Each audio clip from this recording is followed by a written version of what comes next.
que, aller aux élections, boycotter les élections est une méthode de lutte politique. Quand on n'a fait aucune faute. Il faut que les militaires MRC comprennent ça. Et il faut que tous les Camerounais comprennent ça. 2.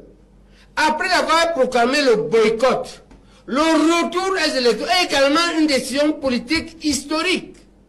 Parce que plus ou moins, soit que les conditions ont changé, soit qu'elles n'ont pas changé, mais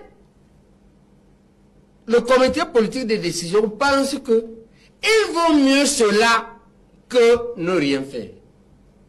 C'est pourquoi Kamto ajoute même ça au code électoral. Parce que quand on fait le calcul, il comprend qu'il décide que, ok, même avec un mauvais code électoral, allons-y quand même. Parce que ça a un intérêt. Et ça a les intérêts.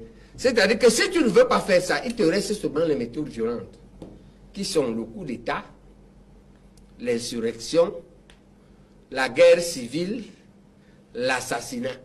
Et c'est des méthodes extrêmes. Non, je veux dire aux gens que l'évolution de Kamto est normale. D'accord. Il faut la féliciter.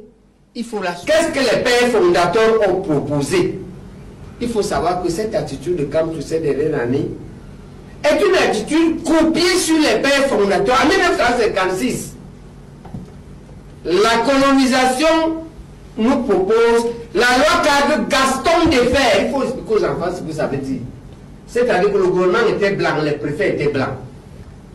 On nous propose que la partie du gouvernement qui ne s'occupe pas de notre sous-sol, de nos richesses, de l'armée et des affaires étrangères va être blanche. Le reste vont être des Camerounais. Qu'on accepte ce type d'indépendance. C'est en fait une sorte de déni d'indépendance. Et le référendum est fait. Est-ce qu'on accepte ça et qu'on n'accepte pas ça? Voilà ce qu'on m'a fait avec les pères fondateurs. Après avoir discuté les quatre avec le comité directeur, on dit que on va boycotter les élections. Donc le boycott des élections est tout à fait historique. Quand les trois principaux piliers des élections ne sont pas bons, le boycott des élections est une méthode de lutte historique sur toute la terre et même au Cameroun. Quand on n'a pas inventé, et ce qu'il a fait la boycotter est connu en politique. Et ça ne va pas. Mais on dit comment il a évolué, ce qu'il vient de faire, ce qui se passe donc, pendant ce temps, on interdit donc l'UPC. On interdit l'UPC. Ou met dans le maquis. Les autres sont réfugiés à Kumba. Quand le bureau du comité directeur se réunit encore, quand les élections approchent, je crois qu'on était vers novembre ou début décembre, les autres décident à Kumba que il faut qu'on aille aux élections, alors qu'on a déjà déclaré le boycott. On est en 56. Ça, c'est le père fondateur du Cameroun. C'est eux qui ont passé le Cameroun. Ils n'étaient pas des profiteurs qu'on a désignés. Et ils n'y avaient pas passé.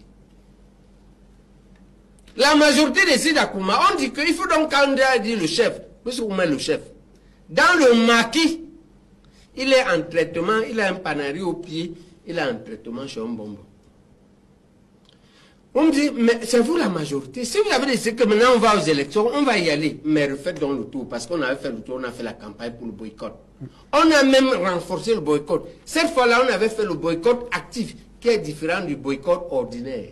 Le boycott actif veut dire qu'on va casser les ponts, on va barrer les routes. Donc, il faut admettre que, aller aux élections, boycotter les élections est une méthode de lutte politique. Quand on n'a fait aucune faute. Il faut que les militaires MRC comprennent ça. Et il faut que tous les Camerounais comprennent ça. 2.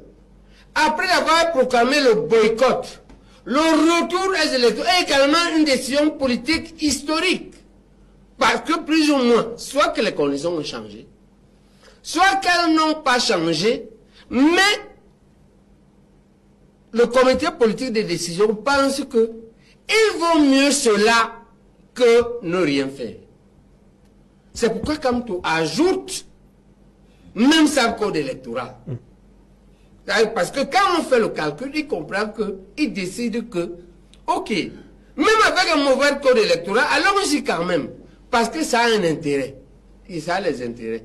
C'est-à-dire que si tu ne veux pas faire ça, il te reste seulement les méthodes violentes, qui sont le coup d'État, l'insurrection, la guerre civile, l'assassinat.